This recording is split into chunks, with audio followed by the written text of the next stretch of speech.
wala dito ang Quad Committee. Walang congressman dito na magnanakaw.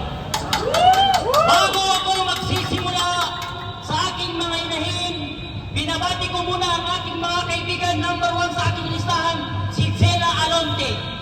Pangalawa, si Claudine. Yan ang mga putang inang anak ng kontraktor ng mga buhaya. Lahat ng politiko at kontraktor na mga magnanakaw, ito ang dapat sa inyo. Pag ang kontraktor at politiko magnanakaw, ibig sabihin, gago, tanga, inutil, tarantado. Pero ito, habang ang mga Pilipino nalulunod sa baha, habang ang mga Pilipino natutulog sa kali dahil wala ang bahay, habang ang mga kabataan hindi makapag-aral dahil sa baha, dahil walang baon, dahil sa kahirapan, ang mga politikong nakaupo ay puno ng yaman dahil sa kabanang bayan. Ang tagal-tagal na natin, ilang presidente na ang dumating, hindi pa rin natin nakakamtan ang ustisya sa ating bansa. Papalit ang mga pangulo. Ngunit, sige, thank you. Akala ko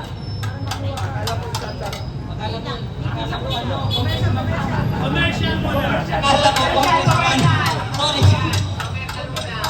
Kaya, tayo ay lumabas na mga Pilipino.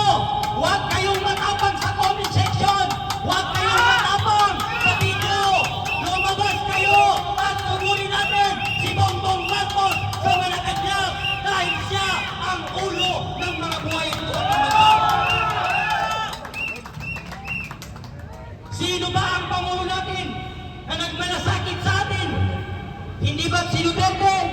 Ang daming kabataan galit kay PRRD, pero hindi ko alam kung bakit sila galit kay PRRD. Kung hindi dahil kay PRRD, mga kabataan na buang na galit kay PRRD, hanggang ngayon adik kayo. Duterte! Naramdaman nyo nung hindi naupo si PRRD sa pagkapangulo. Ang mga estudyante, pag umuwi ng school, bangkay pag-abot sa bahay dahil direct ng mga kaadik. Ang mga Pilipino, hindi sila makagamit ng cellphone sa jeep dahil andyan ang mga snatcher. Pero nung naupo si PRRD, natahimik tayo, nabuhay tayo ng mapayapa. Pero ipinakulong siya ng administrasyong bangag ni Bongbong Marcos. Biruin mo, palpak ang blood control dito sa ating bansa. Binaha ang Luzon, ang mga buwang na congressman na si Abante, ang iniimbestigahan niya ang Davao. Kung hindi ba naman kayo mga utak hipon, bakit sa Luzon ang may baha, sa Davao ang iniimbestigahan nyo? Bakit ko sinasabi na si Abante ay utak hipon? Dahil ang hipon, nagpalo ang tae pati utak na hindi niya kayang paghiwalayin ang tae.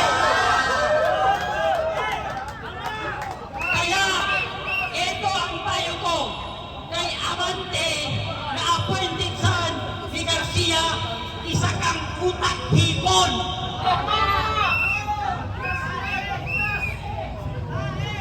Sa kabila ng paghihirap nating mga Pilipino, lumulusong tayo sa baha, hindi tayo makatulog ng maayos.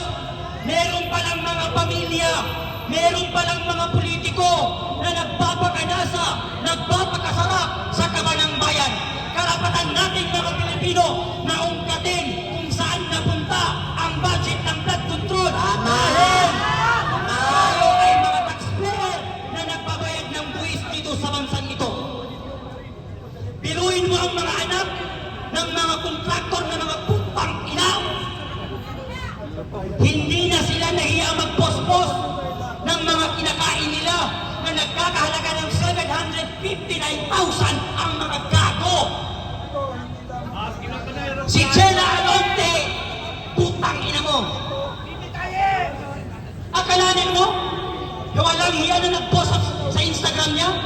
Si Zela Alonte, na nag-post siya sa kanyang Instagram account na sinabi niya wala siyang utang na loob ka. Wala ka palang utang na loob sa mga Pilipino, pero kinain ng putang inang tiyan mo ang kamanang bayan.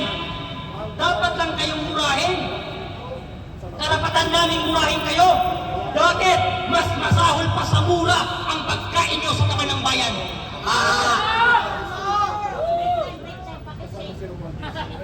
Gayahin natin ang Indonesia, mga Pilipino. Ang Indonesia, mga warrior people, na nilabanan nila at sinugpo nila ang korupsyon sa kanilang bansa. Tayong mga Pilipino, hindi ba natin kayang gawin yun? Kayang-kaya natin gawin yun, basta't magsama-sama tayo. Huwag tayong matapang sa comment section. Dapat matapang tayo sa personal. Ako kahit ibang kaya ko, kahit mamatay ako ngayon dito, wala akong pakialam. Kasi mamamatay rin tayong lahat, mga congressman na buhaya. Mauuna nga lang ako. Kaya ito ang mensahe ko sa administrasyong korupsyon na puno ng kabangan, puno ng kabubuhan, na lahat ng plano ni Bongbong Marcos, puro palpak. At ito pa ang mensahe ko sa kay Claire Castro na tagapagsalita ng Malacanang. Sinasabi mo na gumagawa kayo ng malaking investigasyon? Imbestigahan niyo muna ang inyong mga sarili. At ipakulong ninyo ang mga sarili ninyo dahil kayo ang magkakasabwat. Kayo ang magkakasabwat na mga kurakot. Ang pinakamagaling doon na pulis natin ay si Tory. Tory!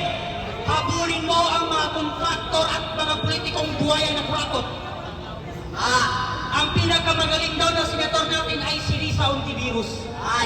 Risa na bida-bida! Hulungkatin mo ang mga politiko na yan. At ang pinakamagaling daw sa Congress ay si Abante. Abante! I-content mo na ang sarili mo sa House of Representatives dahil alam ng Pilipino na kayo ay magkakasabwat sa pagnanakaw ninyo sa flood control ng ating bansa. Kaya habang maaga pa, Luzon, Visayas at Mindanao, labanan na natin ang korupsyon sa ating bansa dahil ang tagal na nating naghihirap sa bansang ito, wala pa rin tayo nakakamit ng mustisya at kapayapaan sa ating bansa. Bakit? Ang mga nauupo at nananalo ay puro gago at magnanakaw. Thank you.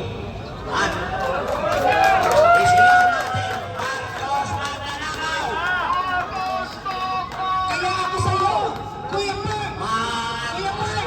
Pwede ka na mag-content! Magkakaroon ng damit ko! Pag ako ay pinaguntim, pinabante na utak hipon, hindi ako natatakot. Bakit ako matatakot na ang kaharap ko'y puro politikong buhaya?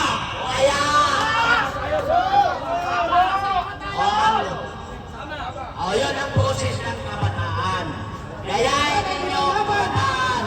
Yung nagsasalita. Magsalita din kayo. Huwag lang kayo dyan sa TikTok, mga kabataan.